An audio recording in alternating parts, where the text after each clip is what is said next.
మరణాత పరిశుద్ధ గ్రంథము నుండి వాక్యం చదువుకుందాము. కీర్తన గ్రంథము 122 7వ వచనం చదువుకుందాం. కీర్తన గ్రంథము 122వ కీర్తన 7వ వచనము. నీ ప్రాకారములలో నెమ్మది కలుగునుగాక, నీ నగరులలో క్షేమం ఉండునుగాక. దేవుడు తన పరిశుద్ధ వాక్యమును దీవించునుగాక. ఆమేన్. మమ్మను మిక్కిలిగా ప్రేమించిన మా దేవ, నీ ఘనమైన నామన కోటాను కోట్ల కృతజ్ఞతాస్తుతులు స్తోత్రములు. మరొకసారి నీ పాదాల చెంతకు రావడానికి, నీ సన్నిధిని ఉండడానికి మాకిచ్చినటువంటి గొప్ప తరుణాన్ని బట్టి నీకు వందనాలు చెల్లిస్తూ ఉన్నాము. ఈ స్థలమును శుద్ధీకరించిన తండ్రి స్తోత్రములు, ఈ సమయమును శుద్ధీకరించిన తండ్రి స్తోత్రములు. ఈ సందర్భం అంతటినీ కూడా నీ చేతులకు అప్పగించుకుంటుండగా అంగీకరించిన తండ్రి స్తుతులు కృతజ్ఞతలు. ఇంతవరకు జరిగించుకున్నటువంటి కార్యక్రమం అంతటి చొప్పున నీకు ఘనత, మాకు మేలు కలుగునట్లుగా ఇక్కడ విషయములన్నింటినీ దీవించిన తండ్రి స్తోత్రములు స్తోత్రములు స్తోత్రములు. చదవబడినటువంటి వాక్యం నుండి వర్తమానం అవసరం ఉన్నది గనక మీరే మాతో మాట్లాడమని, వినుబుద్ధిని గ్రహించు శక్తిని ప్రసాదించమని వాక్య వర్తమానికుడయ్యన్న యేసునామమున అడుగుచున్నాను పరమ తండ్రి. ఆమేన్. దైవజనులు క్రిస్మస్ సందర్భంగా రాసినటువంటి కొన్ని పద్యాలు ఉన్నాయండి. ఒక పద్యాన్ని మనం విందాము. వీటికి క్రిస్మస్ మణులు అని పేరు పెట్టారండి. మణి అంటే చాలా విలువైంది. ఇప్పుడు క్రిస్మస్ సందర్భముగా మణులు అన్నారు. ఇవి ఇంచుమించు 7-8 పద్యాలు ఉన్నాయి. ఈ క్రిస్మస్ కాలంలో ఉన్నటువంటి మనము దైవజనులు రాసి మనకిచ్చినటువంటి ఈ యొక్క ముఖ్యమైనటువంటి అంశములు. తేటగీత పద్యం అని రాశారు. ఇక్కడ ఎంతవరకు అర్థమవుతుందో, ఎంతమందికి అర్థమవుతుందో అర్థం చేసుకునే ప్రయత్నం చెయ్యండి.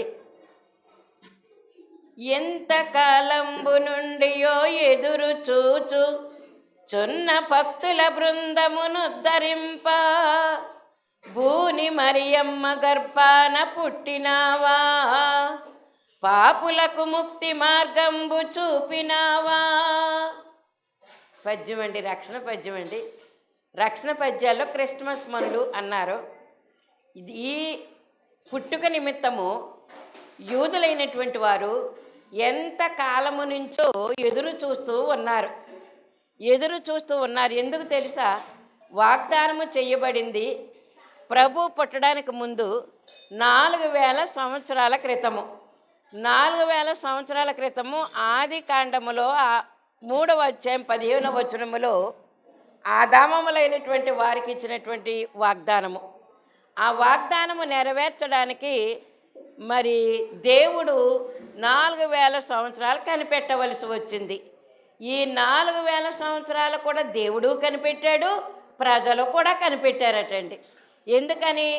మా అమ్మాయి కడుపున పుడితే బాగుంటుంది, మా అబ్బాయి చేసుకున్నటువంటి పిల్ల కడుపున పుడితే బాగుంటుంది యేసు ప్రభు అని మరి ఎదురు చూస్తున్నటువంటి భక్తులు. అందుకే ఏమన్నారు ఇక్కడ దైవజనులు దేవదాసు గారికి దేవుడు ఎంత జ్ఞానం ఇచ్చారో మనం ఆలోచన చేస్తే, ప్రపంచ కవులలో ఎవరికి లేనటువంటి గొప్ప జ్ఞానాన్ని దేవుడు మరి దైవజనులకి ఇచ్చినటువంటి జ్ఞానము. ఎంత కాలంబు నుండియో ఎదురు చూచుచున్న భక్తుల బృందము. భక్తుల యొక్క బృందము అంటే, బృందం అంటే ఇదే సమూహము, ఒక గుంపు. ఈ గుంపు ప్రవక్తలైనటువంటి వారు, భక్తులైనటువంటి వారు ప్రభు పుడతారని ఎదురు చూశారు. ఎంత కాలము నుండియో ఎదురు చూచుతున్న భక్తుల బృందమును ఉద్ధరించడం అంటే వారిని బాగు చేయడం, వారిని వృద్ధులను తీసుకురావడము. కనుక వారిని ఉద్ధరించడానికి, వారికి జవాబు ఇవ్వడానికి దేవుడు ఈ భక్తుల యొక్క ఎదురు చూపుల కొరకు సమాధానం ఇవ్వడానికి పూని మరియమ్మ గర్భాన పుట్టినావా. పూని అంటే అనుకుని, నువ్వు నిర్ణయించుకొని మరియమ్మ గర్భాన పుట్టినావా తండ్రి. బాలయేసును మనము వందించుతున్నాము. ఇప్పుడు అక్కడ ఎక్కడో ఉన్నటువంటి మరి బాలుణ్ణి కాదు, ఇక్కడున్నటువంటి బాలుణ్ణి. ఆయన పరమాత్ముడు, మహా గొప్ప దేవుడు, మహా గొప్ప దేవుడు నరావతారిగా వచ్చి పశువుల తొట్టిలో పండుకున్నటువంటి సీను మనము ఈ నెలంతా కూడా మనము ధ్యానం చేసుకుంటూ ఉంటాము. అలాగా ఈ శిశువుని ధ్యానం చేసుకుంటూనే రానయ్యున్న రారాజు కొరకు ఎదురు చూడాలి మనము. అది మెయిన్ పాయింట్. రెండవ రాకడను ధ్యానం చేసుకుంటూ క్రీస్తు వాళ్ళని స్మరణ చేసుకుంటూ ఉండేటటువంటి రెండు రాకడల మధ్యన మనం ఉన్నాము. ఇప్పుడు ఈ నెలలో మొదటి రాకడని జ్ఞాపకం చేసుకుంటున్నాము, రెండవ రాకడకు ఆకర్షించబడాలని ప్రయత్నంలో ఉన్నాము. ఇది మనం ఆలోచన చేసుకుందాము. పూని మరియమ్మ గర్భాన పుట్టినావా, పాపులకు ముక్తి మార్గంబు చూపినావా. ఎవరికంటే ముక్తి మార్గము? నీకు నాకే. పాపులమైనటువంటి మనందరము కూడా పాపులమే, కానీ రక్షించబడిన తర్వాత పాపులము కాదు. అది అర్థం చేసుకోవాలి. రక్షించబడిన తర్వాత పాపులం కాదు. నేను పాపిని అని అనుకోవడానికి వీల్లేదు. ఈ పాపి ప్రార్థన అంగీకరించి ప్రభు అని చాలామంది చేస్తూ ఉంటారు. లాస్ట్లో ఏం చేస్తారు, అన్నీ అడిగేసి ఈ పాపి ప్రార్థన అంగీకరించి ప్రభు అంటారు. ఆ దేవదాసయ్య గారు దాన్ని అసలు అనొద్దన్నారు. ఇంకా రక్షించబడిపోయిన తర్వాత నువ్వు పాపిని అంటే కుదురుతుందా? కుదరదు.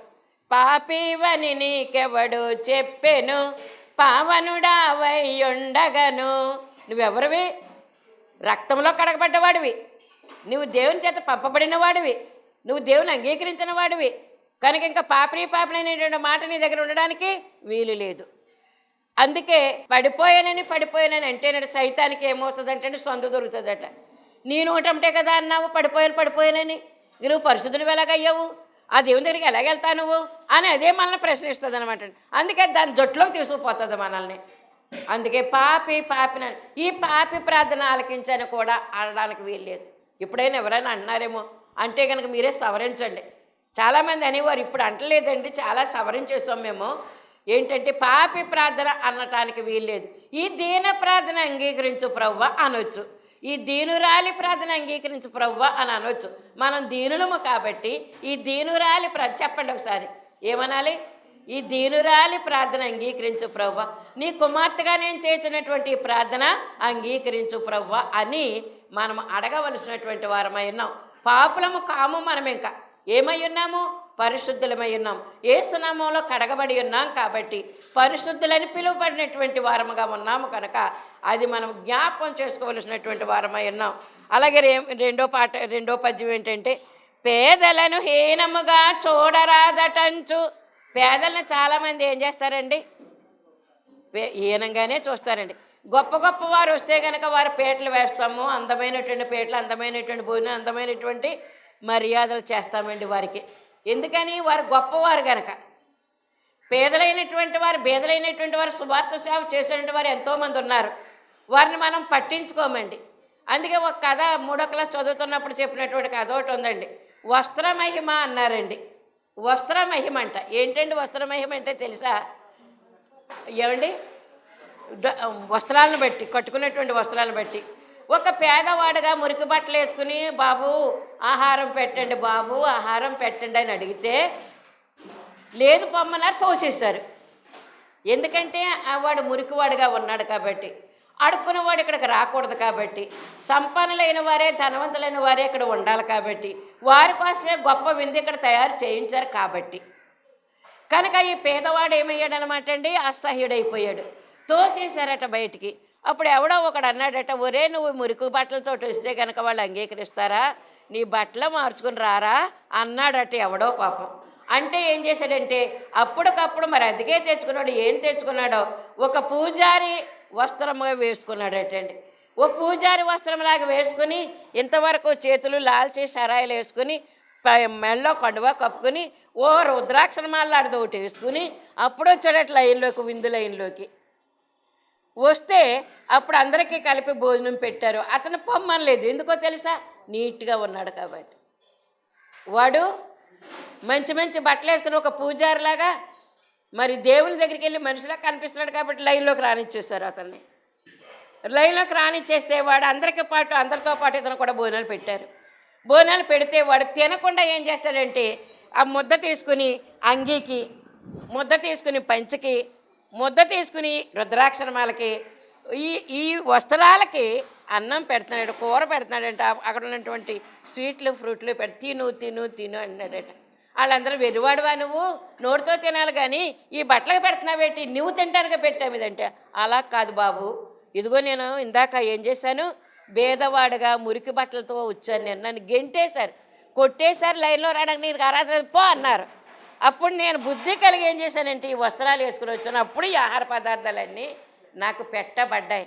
ఇదేమన్నారు దీన్ని, వస్త్ర మహిమ, వస్త్రాలకు ఉండేటటువంటి మహిమ అన్నారు. ఇది ఈ సందర్భంలో మరి ఈ మాట సూట్ అవుతో లేదో నాకు తెలియదు, కానీ దేవదాసాయి గారు చెప్పినటువంటి మాట ఏంటంటే, సేవకులైనటువంటి వారికి, మీరు పేదవారే, మీ ఇంట్లో ఈవేళ పొయ్యి వెలుగుతుంది ఎలాగపోతుంది తర్వాత సంగతి, మీరు సేవకు వెళ్ళేటప్పుడు మాత్రము దొరల్లాగా బయటకు వెళ్ళండి అని చెప్పారటండి. అయితే ఏమన్నారటండి దేవదాసాయి గారు,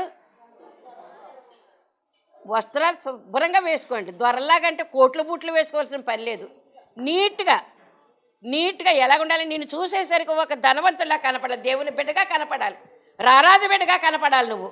అంతే తప్ప చిరిగిపోయిన బట్టలు వేసుకుని మాసిపోయిన బట్టలు వేసుకుని అమ్మ మరి నేను సేవకుండా అంటే కనుక కుదరదు. నువ్వు రారాజు బిడ్డవు కాబట్టి నీట్గా వెళ్ళి దొరలాగా వెళ్ళమని చెప్పారు.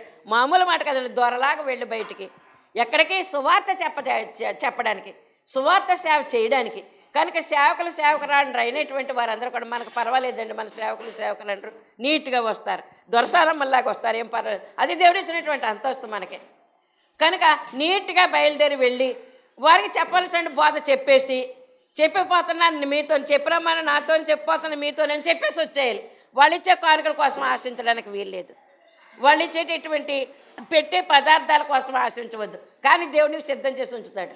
వాళ్ళు ఇవ్వకపోయినప్పుడు కూడా 10 చోట్ల, ఒక్క చోట నీకు ఆగిందనుకో కానుక, 10 చోట్ల నీ సిద్ధం చేసి ఉంచుతాడు దేవుడు, 10 ద్వారాలు తెరుస్తాడు దేవుడు. ఆ గొప్ప మరి ఆశీర్వాదం మనం ఏం చేయాలంటే కనుగొనాలన్నమాట. అంతేగాని వాళ్ళ ఇంటికి వెళ్ళాను, ఇంత ప్రార్థన చేశాను, అంత పొడుగు ప్రార్థన చేశాను, నాకు వాళ్ళు ఏమీ ఇవ్వలేదు, లేకపోతే రూపాయి ఇచ్చారు, ఎంత హీనమా నన్ను చూస్తేని అన్నమాట అనుకోవద్దు. నిన్ను హీనంగా చూశారంటే నీలో ఉన్న దేవుడు హీనంగా చూశారని అర్థమవుతుందా మీకు?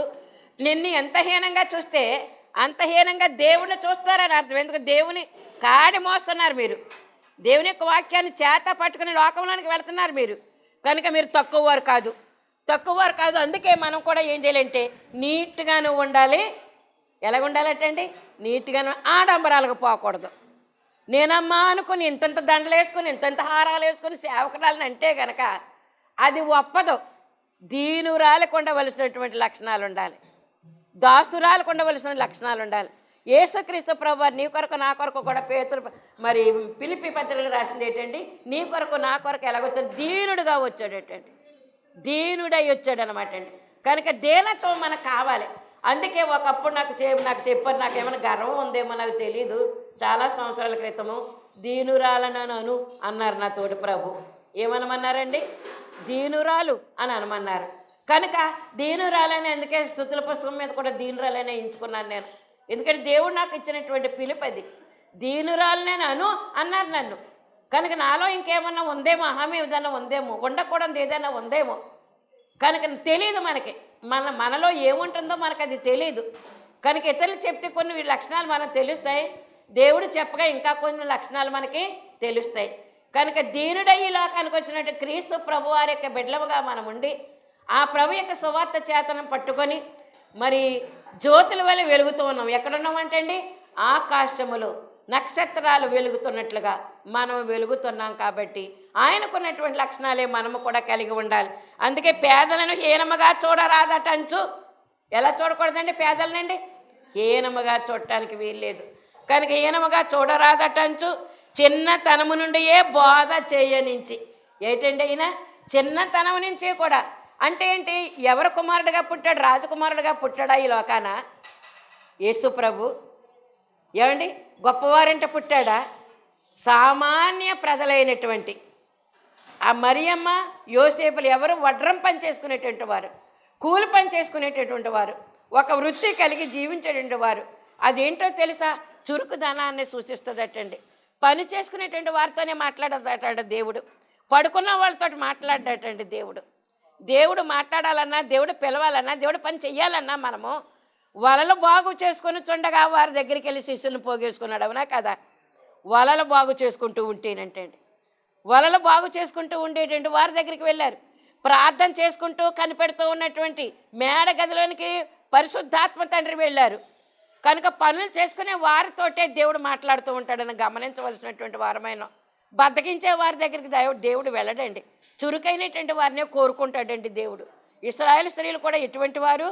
చురుకైనటువంటి వారు. మేము వెళ్ళేసరికే వాళ్ళు కనేసి బొడ్డు కోసేసి పక్కలో బిడ్డను పాడేసి పడుకోబెట్టేస్తున్నారండి. మేమేం చేయమన్నారు రాజులతో మంత్రసానులు అన్నారా? అన్నారు. ఎందుకంటే ఇశ్రాయేలు స్త్రీలు చురుకైన వారంటే ఏంటనుకున్నారు? కనేంత వరకు కూడా పనులు చేసుకున్నారని అర్థం.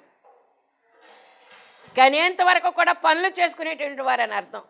కనుక నేను జాబ్ వచ్చిన తర్వాత 4వ బాబు కడుపులో పడ్డాడు. 3 పిల్లలతో జాబ్కి వచ్చాను నేను ఈ ఊరు. 4వ బాబు కడుపులో పడ్డాడు. 9వ నెల వచ్చేసింది, నేను ఇంకా లీవ్ పెట్టలేదు. పురిట్ లీవ్ పెట్టలేదు, మెటర్నిటీ లీవ్ పెట్టలేదు. పెట్టకపోతే మరి అప్పటికి అద్దుకై ఉండేవాళ్ళం మేము. అద్దుకున్నటువంటి వాళ్ళ ఇంట్లో మధ్యాహ్నం భోజనానికి వచ్చాను. పొద్దున్నే స్కూల్కి వెళ్ళిపోయాను. పొద్దున్న స్కూల్కి వెళ్ళిపోయి మధ్యాహ్నం భోజనం చేశాను. కింద పీట మీద కూర్చొని 9వ నెల గర్భవతి తెలుసో తెలీదో నాకు అర్థం కాదు. కింద నేలపీట మీద కూర్చొని మా అత్తయ్య గారు వేళ వంట చేశారు. మా అత్తమ్మ గారు, మా ఆయన గారు, వాళ్ళ అమ్మగారు బెండకాయ పులుసు పెట్టారు. బెండకాయ పులుసుతో తిని తినక నాకు ఇష్టం కాక ఒక ముద్ద పెట్టుకునేట లోపల ఏదో టిప్పమన్నట్టు అయింది నాకు. ఏంటి వాళ్ళ నీరు వెళ్ళిపోతుంది తెలియట్లేదు నాకు. 3 కానుపులు అయ్యాయి. ప్రతి కానుపుకి కూడా కొత్తే. ముందు ఎరగవా నువ్వు అని అంటారు చూడండి ఒకసారి. మనల్ని ఏమంటారండి? ముందు ఎరగవా నువ్వు, 2-3 కానుపులు అయ్యాయి కదా నీకు, ఎరగవా పురుటి నొప్పులు ఎలాగుంటాయో అని అంటారు మనల్ని. ఏ బిడ్డ నొప్పులు ఆ బిడ్డ అయ్యాయి. కొత్త, ఎప్పటికప్పుడే కొత్త. కనుక ఇప్పుడు నొప్పులకు సంగతి ఏం తెలియదులేండి. బల్ల మీద పడుకోబెట్టేస్తున్నారు, శుభ్రంగా ఇంజెక్షన్ చేసేస్తున్నారు, పొట్ట కోసి బిడ్డని తెచ్చి చేతికి ఇచ్చేస్తున్నారు అంతే. కనుక పురిటి నొప్పులు పడినటువంటి వాడికే తెలుస్తుంది. అందుకే ఈ సామాన్యమైనటువంటి తల్లిదండ్రుల కడుపున వడ్రం పనిచేసేటువంటి వారి యొక్క కడుపున పుట్టవలసి వచ్చింది. ఎందుకంటే పేదలను అసహ్యంగా చూడరాదు, హీనంగా చూడరాదు. ఆ పేదల్లో నుంచే నేను బయటకు రావాలని దేవుని యొక్క ఉద్దేశం. మానవుడిగా పేదల యొక్క గృహాన పుట్టినటువంటి విషయాన్ని మనం అర్థం చేసుకుందాం.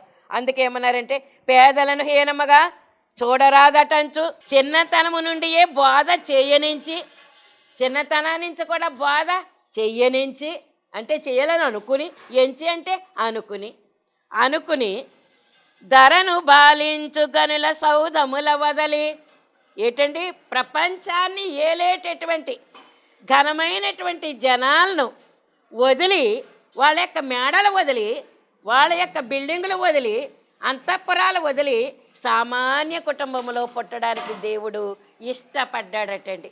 దీనురాలుగా ఉంటే నీ దగ్గరికే వస్తాడు, దీనురాలుగా ఉంటే నా దగ్గరికే వస్తాడు. నేను ధనవంతురాల్ని, ఒకవేళ ఉంటే ధనం ఉంటే ఉండవచ్చు, నేను ధనవంతురాల్ని అనేటువంటి మాట మనము పలకడానికి వీలు లేదు. ఎంత ధనవంతులమైనా, ఎంత వెండి బంగారాలున్నా దేవుని దృష్టిలో మనము దీనులముగా ఉండాలి. ఆయనే దీనుడైపోయినప్పుడు మనం దీనులం కాదా?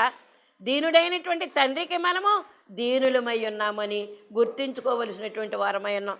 ఎంత దీనత్వం ఉంటే అంత హెచ్చ. అది మత్తయి సువార్త 5వ అధ్యాయంలో దేవుడు మనకు తెలియజేశాడు. ధన్యతల కొండ మీద ధన్యతల గురించి చెప్పినటువంటి మాట మనకి ఎప్పుడు కూడా మనకు తెలుసు. అందుకే ధరను పాలించు ధ్వనుల సౌధములను వదిలి పశుల పాకలో ఒక మూల పండినావు. ఇక్కడ ఒకసారి అర్థం చేసుకుందాం. పశువుల పాకలో పుట్టవునాయన, పశువుల పాకలో పశువుల తొట్టిలో పుట్టవునాయన అన్నారండి. ఇక్కడండి పండినావు అంటే పడుకున్నావు అంతే తప్ప అందులో పుట్టలేదండి. పశువుల పాకలోనూ పుట్టలేదు, పశువుల తొట్లోనూ పుట్టలేదండి. ఎక్కడ పుట్టారో తెలీదు. మహిమ బాలుడు మహిమగానే భూమి మీదకు వచ్చాడు. ఎవరో కూడా బొడ్డు కోసిన వారు లేరు, పురుడు కోసిన వారు లేరు, మంత్రసానులు లేరు, డాక్టర్లు లేరు, మత్తించిన వారు కానీ ఆపరేషన్ చేసిన వారు లేరు. ఎవరో లేకుండానే మహిమ బాలుడు పుట్టేశాడు, వారి యొక్క చేతుల్లోకి వచ్చేసాడు.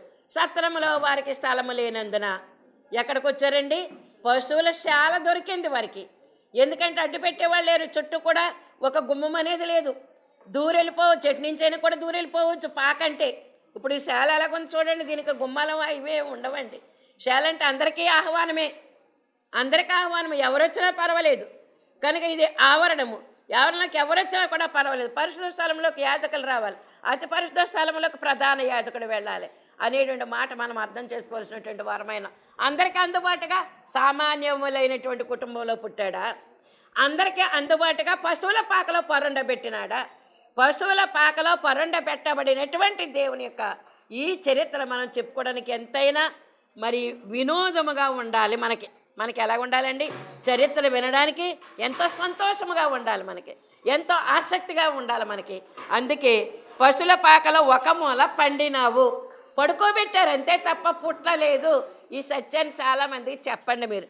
పెద్ద పెద్ద పాస్టర్లు కూడా ఏం రాస్తారు అంటే, పాటల్లో కూడా ఏం రాస్తున్నారు? పశువుల పాకలో పుట్టాడు అంటున్నారు, పశువుల తొట్టులో పుట్టాడు అంటున్నారు. అది కరెక్ట్ కాదు. ఎక్కడ పుట్టాడో మనకు తెలియదు, కానీ తీసుకొచ్చి అక్కడ పడుకోబెట్టారు. పరుండ చేసిరి, పరుండనావా అని దైవజనులు దేవదాసయ్య గారు మనకి రాసినటువంటి పద్యములు. ఈ యొక్క క్రిస్మస్ మనులు 2 మనులు అయిపోయాయి ఇప్పటికి. ఇంకో 3వ మని ఏంటంటే, ముందునకు సిల్వభారము మోయదలచి. చూసారా? ముందు కట్టండి, సిల్వభారం మొయ్యాలి ఇప్పుడు ఈయన. అందుకే పుట్టాడు ఈయన. పుట్టుట గిట్టుట కొరకేనని మనకుంది సర్వసాధారణంగా చెప్పుకునే సామెత ఒకటి. పుట్టాము అంటే ఏం చేయాలన్నమాట అండి? చావలసిందే, ఖచ్చితంగా చావలసిందే. చావకుండా ఉండేవాళ్ళు ఎవరో కూడా లేరు. కనుక పుట్టుట గిట్టుట కొరకే అన్నారు. కాబట్టి ఈయన ముందునకు సిల్వ భారము మోయవలసినందున అని తెలుసు ఎందుకు వచ్చారు. పాపను రక్షించడానికి క్రీస్తు యేసు ఈ లోకానికి వచ్చారన్న సంగతి మనకు తెలుసు. ఆయన్ని బట్టి మనకు తెలుసు ఇప్పుడు. కనుక తెలిసినటువంటి ఆయన ఏం చేశారంటే, మోయవలసి ఉన్న భారంబు మీద ఉన్నదనియు ఎరిగియున్నను ఎరుగని నరుని పగిది పండి ఆడుచునుంటివా పశువుల తొట్టిలో పడుకోబెట్టారు. కాళ్ళు చేతులు ఆడిస్తూ ఉన్నారు. ఎంతో ఆనందంగా ఆడుకుంటున్నాడు బాలుడు. పశువుల తొట్టిలో బాలుడు ఏం చేస్తాడండి? ఆడుకున్నాడండి. ఆడుకున్నావా? శిలోభారం మొయ్యాలని నీకు తెలుసు కదా, అయినా సరే ఏమీ ఎరగనట్టు ఉన్నావా బాబు? ఆ బాబుని మనం ఏమని సంబోధించాలండి? శిలోభారం ఉంది, మనుషులు అవమానం చేస్తారు, నిన్ను పట్టి కొట్టి తిట్టి నెట్టి ఎక్కడ తీసుకెళ్తారు? కోర్టులకు తీసుకెళ్తారు నిన్ను. ఆ కోర్టు నుంచి ఈ కోర్టు కూడా తీసుకుని వెళ్తారు. ఎంత భారం భరించవలసిన వాడవై ఉండి కూడా నువ్వేం చేస్తున్నావో తెలుసా? ఎంతో దేనముగా పడుకుని ఉన్నావు, ఆనందంగా పడుకుని ఉన్నావు. అందుకే బోళ్ళు బాధలు వస్తాయంటండి మనకి. పలానా రోజున నిన్నేదో కొట్టేసి కట్టేసి తిట్టేస్తారు అన్నప్పుడటండి, ఆ జయమిచ్చిన దేవుని వైపు చూడాలి కానీ ఆ బాధల వైపు చూడకూడదట. దీనికి ఒక సాదృశ్యం చెప్తున్నాను మీకు నేను. మట్లాదివారం ఒకటి జ్ఞాపకం చేసుకోండి. మట్లాదివారం తర్వాత ఇంకొక ఆదివారం ఉంది. ఏంటో ఆదివారము చెప్పాలండి. మట్లాదివారం తర్వాత ఈస్టర్ ఆదివారం. మట్లాదివారం అయ్యిందా? తర్వాత ఏమొచ్చేసింది వారానికి? ఈస్టర్ ఆదివారం వచ్చేసింది, పునరుద్ధాన దినం వచ్చేసింది. దీన్ని తలంచుకోవడానికి ఒక మాట చెప్పారు. మట్లాదివారం నాడు ఏమని పలికారటండి? చిన్నపిల్లలు, చంటి పిల్లలు, పెద్దవారు అందరూ కలిసి జయము జయము జయమన్నారటండి. హోసన్నా హోసన్నా హోసన్నా, రక్షించయ్యా రక్షించయ్యా రక్షించయ్యా అని. ఏంటి? గాడిద మీద కూర్చోబెట్టబడినటువంటి యేసు ప్రభుకి జయాలు పలుకుతూ ఉన్నారటండి. ఏం జయము ఇప్పుడు? ఈ మట్లాదివారం ఒకసారి గమనించండి, మీరు లెక్కలెట్టుకోండి. ఈ మట్లాదివారం నుంచి ఈస్టర్ ఆదివారం వరకు ఈ మధ్య కాలంలో ఎంత అగాధం ఉందో ఒకసారి ఆలోచన చేయండి. ఎంత అగాధం ఉందండి ఈ మట్లాదివారం నుంచి ఈస్టర్ ఆదివారం వరకు మధ్యన ఏ అగాధం ఉంది? సిలువ మహాశుక్రవారము. మహాశుక్రవారం అనేటువంటి భయంకరమైనటువంటి సంఘటనలు ఉన్నాయి అక్కడ. ఎక్కడంటే జయము జయమని పలికేశారు, కానీ మహాశుక్రవారం నాడు, మంచి శుక్రవారం నాడు, గుడ్ ఫ్రైడే నాడు ఏం చేశారండి? ఆయన్ని వీధులమ్మట తిప్పుతూ కొడుతూ రక్తాలు అంటే శరీరంలో ఒక్క పాయింట్ కూడా దెబ్బ తగలినటువంటి పాయింట్ లేదండి శరీరంలో. దున్నినట్లుగా, నేల దున్నితే ఎలా ఉంటుంది ఒకసారి ఆలోచన చేయండి. అది కూడా మాట రాయబడి ఉంది. చేను దున్నినప్పుడు ఎలాంటి చాళ్ళు పడతాయో ఒక్కసారి భూమి మీద, ఈ శరీరం అంతా కూడా ఆ విధంగా పడిందండి. మరి ఇది జరిగేటువంటి కార్యక్రమే కదా. అయ్యో ప్రభా, నువ్వు రక్తం కరుతావు, ప్రాణం పెడతావు, మరణమవుతావు అని విచారించి ఏడవలసింది ఈ మట్లాదివారం నాడు. కానీ మట్లాదివారం నాడు ఏం పలుకుతున్నారండి? జయము జయము జయము. ఇప్పుడు యేసు ప్రభువుకు జయం పలికేటువంటి వారు యేసు ప్రభువు కూడా ఏం చూస్తున్నారట? ఈ మట్లాదివారం నుంచి పునరుద్ధానాదివారమే చూస్తున్నారట, కానీ ఈ మధ్యలో ఉన్న అగాధాన్ని చూడలేదటండి. అంటే మీకు ఎలాగ అర్థమవుతుందో నేను చెప్పినటువంటి మాట. ఏం చూడకూడదు మనము? కష్టం వచ్చింది, జయమిచ్చే దేవుడు నాకు ఉన్నాడు, ఆ జయాన్నే చూస్తాను అనాలటండి. ఏ జయాన్ని చూస్తాము? పొందబోయే జయము, పొందబోయేటటువంటి విజయము చూస్తున్నాను నేను. నా తండ్రి నాతో ఉన్నాడు. ఎన్ని కష్టాలు ఉన్నప్పుడు కూడా, మధ్యకాలంలో ఈ వారం అంతట్లో ఎన్ని కష్టాలు నాకు ఉన్నప్పటికీ కూడా నేను పొందేది జయమే. అందుకే దేవుడు ఏమన్నాడు? నేను లోకాన్ని జయించాను, మీరు కూడా జయించండి. ఈ వాగ్దానం కూడా దేవుడిచ్చాడు మనకి. నేను లోకాన్ని జయించేశాను, మీరు కూడా జయించండి. అంటే ఏంటనమాట అండి? మనకి జయమనే వాగ్దానం ఇచ్చేశాడు మనకు. ఇంకా ఆ యొక్క భయంకరమైనటువంటి స్థితి వైపు మనం చూడటానికి వీల్లేదు.